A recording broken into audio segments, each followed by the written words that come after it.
What do you get when you merge Evil Dead with Lucio Fulci? Well, you get something kinda like today's movie.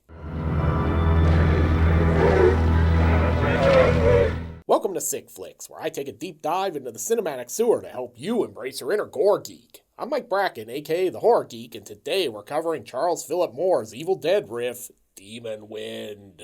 Released in 1990, Demon Wind was one of those movies you'd find wandering through your local video store's horror section. It had a goofy cover, and the title was always good for a few fart jokes, but if you were brave enough to rent it, you were treated to an entertaining enough direct-to-video horror flick. I don't think anyone will ever list Demon Wind as their favorite movie, but there was a certain low-budget charm to these straight-to-video features in the 90s, something you really just don't get in today's streaming world. But is there enough splatter here to earn Demon Wind a 5 barf bag rating? Let's get to the gore and find out. We fade in on the credits.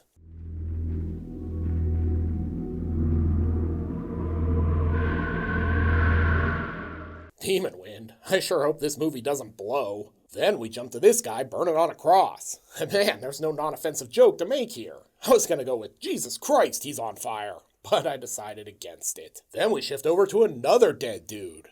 I'll give the movie this, it's not wasting any time getting to the bodies. Then it's back into the credits. I hope none of this is supposed to be making sense because we're 2 minutes in and I'm already lost.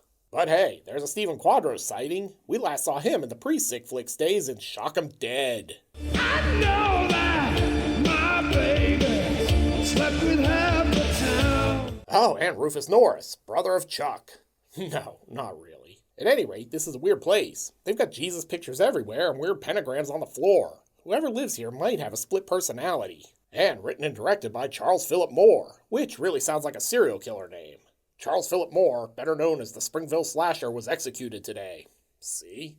Anyway, this little lady's about to get a visit from the big bad wolf. Luckily, she's not alone. Too bad her significant other has a touch of the stomach flu, though. And apparently a wicked case of acne. Get that man some Clearasil in a bucket, stat. Possessed George makes his move. Give me some sugar, baby. But she drops the most explosive snow globe in history.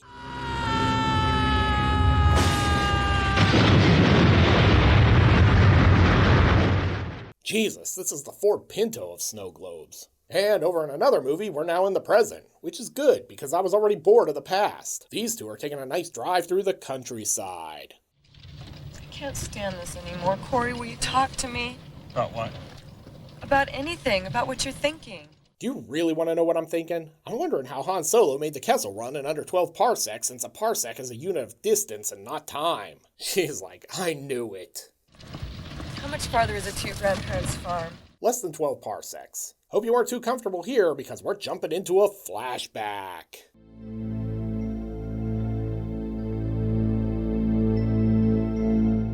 Wait a minute, Corey's dad is Doc Brown? Back to the Future, it's time for an episode of Exposition Theater. I really wanted you to find your dad. I thought it would help you undo the knot you have yourself tied in. They drive on in silence. They must be on their way to Hogwarts because Budget Hermione here is casting a spell on them. Hopefully it's a spell that will make something interesting happen. Man, does this scene ever end? I get it. Creepy kid with a stick pointing ominously at the car. No need to beat me over the head with it. Clearly they thought this scene was wonderful because it's still going. We then head back inside the car for more exposition. Since I saw my old man, there's been this voice inside my head. It's just this voice that keeps screaming, Great Scott! But my name is Corey. They crest the next hill and find this place. They're basically driving on dirt track, but this guy decided to put a cafe here anyway. Guessing he didn't finish getting his MBA. And is it just me or is this guy basically Michael Myers in the other 364 days of the year that aren't Halloween? He's got his overalls and everything. But wait, it gets weirder. I've been here before. What? In a dream. Ah yes, the old I was at a roadside diner naked dream. I think we've all had that one. But hey, at least they're happy to see him. Welcome home, Corey. And a reverse Fulci eye shot. Fancy. Then the illusion that this is reality is completely shattered. How do we get to the Carter place from here? In real life, no man ever asks for directions. And really, with customer service like this, I have no idea how off-season Michael Myers stays in business. That map's wrong. Now, unless you want some gas, why don't you just move on? Elaine's like, you dragged me all the way out here to a place that doesn't exist? I canceled my hair feathering and Poofy Bang's appointment for this. Well, since we're here, I guess we might as well eat. Good to see the service inside is just as good as it is outside. Hello? Anybody here? What the hell? A moon for the misbegotten. I was thinking more Call of Booty, but sure, I guess that works. Hell yeah. This is interrupted when the beverage steward shows up. We have beer, Coke, water, and goat's milk. Goat milk? Who could say no? Coke, please. Same. Oh, I guess these guys. But it's about to get even weirder. I don't think little Linda really went away to school. I think maybe little Linda got into trouble and they sent her away. Before we can get back on the road, it's time to meet some new characters. Here's Dell, who clearly missed the sexual harassment seminar at work. Dell! Well, now, don't you look good enough to eat? Then more people show up. You look simply marvelous. Oh, and you look absolutely divine. Oh, thank you, thank you. Mwah. Mwah. I mean, the intros are terrible, but at least we're increasing the potential body count. Dell's really happy to be here. First round of goat milk's on me. And this cheerful gathering is interrupted by some more exposition. Why'd you bring us up here? Found my father. Is he okay? No, he slit his wrist the day after I saw him. Way to be a downer, Corey. I think something bizarre has been going on at that farm for a long time. So I invited you all here to die while helping me investigate. Let me give you some advice, son. Don't drink the goat's milk. You do not own that property. I'm no land law attorney, but this deed says otherwise. Then off-season Michael Myers pulls his piece. You ought to learn to respect the elders, boy. Doesn't this usually work the other way? The customers pull a gun on the owner and rob them? He forces them out before they can finish their goat's milk, but he gives them a heaping helping of exposition for the road. Blood everywhere. Black blood on the walls. Figures in the dark, laughing, coming at me. And if you were thinking, you know what this movie needs? A magician. Well, you're in luck, because here comes average illusionist David Blaine. His best trick? Making audiences disappear. Not only is he a magician, he's like a kung fu hacky sack master too.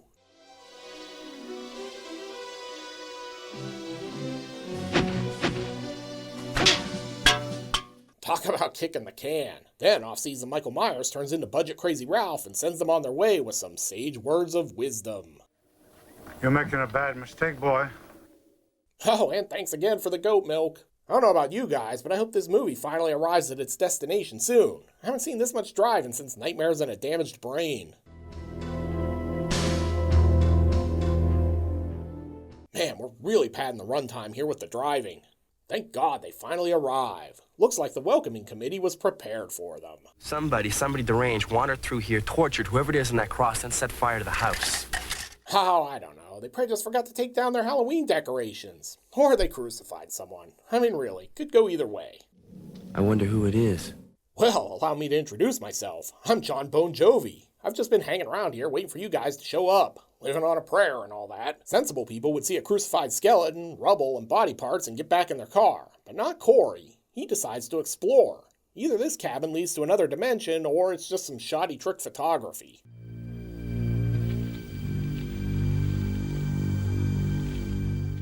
The house starts rocking like it's on the San Andreas Fault, and look at this acting from Corey.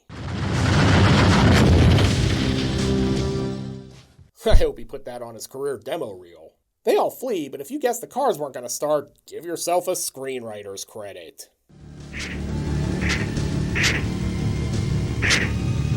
My battery's dead! At any rate, Budget Elizabeth Berkley has a theory.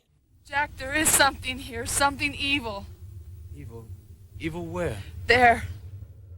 Jack's like, are you high? Because you sound like you're on speed again. And if you were tired of driving scenes, I've got good news. Now we've got a walking scene instead.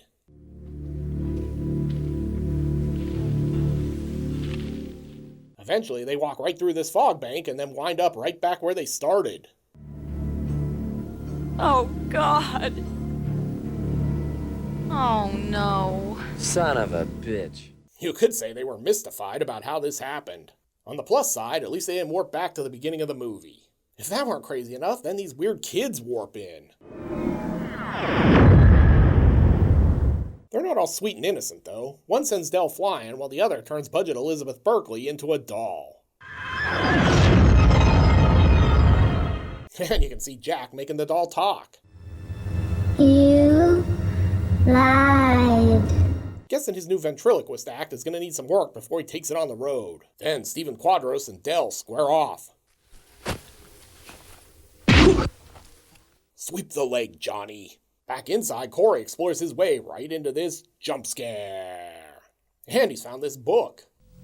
Being the diary of Regina Carter, born June 8th, 1889. Oh no, these are Grandma's old boudoir photos. Gonna need some bleach for my eyes now. Or it's her copy of the Necronomicon. Same. Then he's interrupted when Elaine wanders in. Hey, can't a guy have a little privacy while looking at his grandma's boudoir pictures? Maybe knock next time. And it's time for some more exposition. It is dusk. I know tonight I will die. Even the spells grandmother taught me can't save us now. Christ, this movie has a lot of explaining for a film firmly rooted in the human spam in a cabin subgenre. In the bottom drawer of the vanity you will find 2 daggers, which are part of the sacred set of 7. The other 5 have been lost. But don't worry about that, because we only have 2. So good luck. But when they arrived, Endress began preaching about the false god of the Bible and the true god he'd found here. He was a Satan worshiper. No, he was a Wiccan. Jeez, Jack, not everything is about Satan. Now, everyone settle in while I read you this story about a man named Jed. Afterwards, Siegfried and Roy start making plans, so they're as good as dead. Vegas. You know nothing spiritual lives in Vegas. Good point. I've got this idea for a show with white tigers. It'll be huge. A topless demon tries to lure them out. Come out and play with me. And like dunces, they actually go. Let's go. And man, she looks great. Surprise! Then they're suddenly surrounded by demons, including WWE Hall of Famer Hillbilly Jim. Just when it looks like they're gonna make it, Roy gets a neck wound. Hey, Chuck. We'll always have Vegas. Siegfried makes a break for it, then busts out some demon foo. Then he gets taken out, and we're treated to another great moment in horror movie acting history. Oh no! No! Back inside, Corey and Elaine have a conversation. Why didn't you tell the others about the daggers and the spells in the diary? Tell him what? That my grandmother was a witch? Well, to be fair, that doesn't seem that weird after all the stuff we've seen so far. I'm guessing they'd have been okay with it. And since we're down a few characters, we probably better introduce some new ones. I mean, we're only an hour into this movie. Seems like the perfect time for new people and subplots. Don't shut it off. Don't shut it off. Don't shut it off! John Waite and his sweet mullet turn off the car, meaning it won't restart either. That might not be supernatural, though. I mean, it is a Suzuki Samurai. Oh wait, maybe we're not adding new characters. I think Dell and his girlfriend just decided they'd had enough of being in this movie, so they're like, we're out of here. Look, pal. Terry and I aren't gonna spend another night in this damn house. If you're worried everyone's doomed, don't fret. Jack's got a plan. Well, I say we attack it. Now, Bonnie mentions she felt something from the barn. Dell and his lady, meanwhile, wander right into the fog. And his girlfriend turns into a demon. Can't you hear it? Hear what? Why? Hell if I know. This movie is just making up rules as it goes at this point. Also, I feel like maybe they should have called this movie Demon Fog instead of Demon Wind. She gives Dell a little lobotomy action. Look at his response. But I loved you. Gonna be honest, I'm disappointed Budget John Waite wasn't in this scene. I had an I ain't missing you at all joke all ready to go. The rest of the Scooby Gang heads out to the barn. In the dark, naturally, where they find this weird skeleton with a bull head.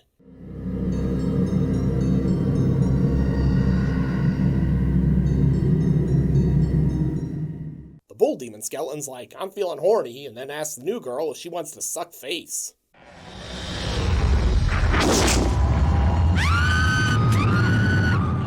Thing's got a tongue that would make Gene Simmons proud. After more fleeing, they run into Satanic Siegfried and Roy. They really just want to lend a hand. And for our next trick, I'm going to give John Wade here a taste of my pimp hand. They dash back to the house, and Corey finally puts the dagger to work. Nice work, Corey. That might have been useful an hour ago, but maybe it'll be useful now because the dead are pouring out of that barn like they're extras in Michael Jackson's Thriller video. But everyone in the house is safe thanks to Grandma's magic. Spell you later, losers. Whoops, spoke too soon. Shit, the demons must have broken the spell. The demons are trying to get into the place, but Corey's blasting them with the shotty like this is doom. While that's happening, Jack's all off on his own like he's I'll be sure, and he gives this demon a taste of his hammer. Nailed it. I'll be sure. That's a deep cut even for this channel. Anyway, he's interrupted when Dollar Tree Elizabeth Berkley returns from the dead. Back over with Corey and Elaine, the demons are trying to force their way in like this is bingo night at the VFW. I don't know, maybe using the dagger might be the move here. Elaine heads off to find Jack, but if you guessed he's turned into a demon, give yourself another screenwriter's credit. It's Jackie. After he feels her up, yeah, that really happens for some reason, she shivs him right in the eye. Have a knife life. And he turns into a little kid. And then a dove. Yeah, sure, okay. From there, things look bleak for Corey and Elaine as they're menaced by a group of volunteers from the JC's annual haunted house event. Hey, remember off-season Michael Myers? Yeah, he's still in this movie. He's dressed up as the clergyman and summons all the demons to him. Yes, my children, come unto me. What a hero. Oh, wait, he's like a demonic priest. And after some really dodgy effects, like, seriously, what the hell is this? He morphs into his final form like a Resident Evil villain. Oh, and he's Wish.com Elizabeth Berkley, who's alive again momentarily for some reason. Now, thou fools, I come for thee. What was that? Could you repeat that? I didn't understand. They get in the protective circle, and then Corey turns himself into an extra from Alien Nation? Do you kids even remember Alien Nation? Christ, I'm old. Also, what the fuck, movie? Alien Corey gives him a knee in the unholy jewels, but then falls prey to the demonic Vulcan mind meld. And suddenly, he wakes up and everyone's alive again. It was all a dream. Until this dude Ralphs. All his friends are still undead monsters, except Elaine, who just has a frog in her throat like she's coming down with something. Corey!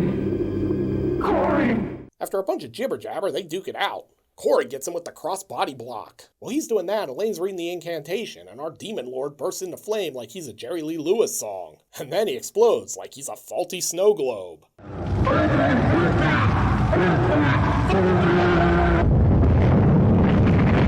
Corey and Elaine survive. Is it over? Is it really over? Come on, Elaine, you never asked that in the last act of a horror movie. Except maybe it is. They head off for a celebratory glass of goat's milk. I don't know about you guys, but I feel a swerve coming. Elaine, come here. I have a surprise for you. And there it is. But it's a double swerve. That's okay. We have a surprise for you, too.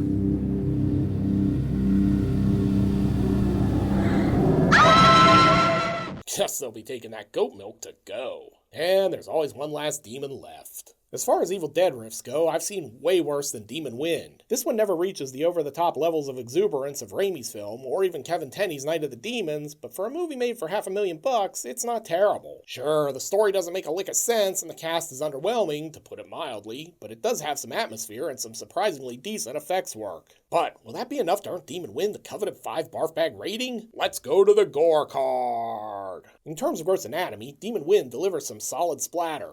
We're treated to some gruesome demons, a knife in the eye, a ripped-off head, and tons of demon carnage. It's not quite on the same level of Evil Dead in terms of blood spilled, but there's more than enough splatter here to earn Demon Wind a solid 3 barf bag rating. This is a modestly sick flick. Looking for another Evil Dead riff that's even more fun? Then check out my review of Night of the Demons. You'll find a link here on the screen. I'll meet you over there. Until next time, I'm Mike Bracken, aka The Horror Geek, bringing you all the splatter that matters. Gonna be honest, I'm bummed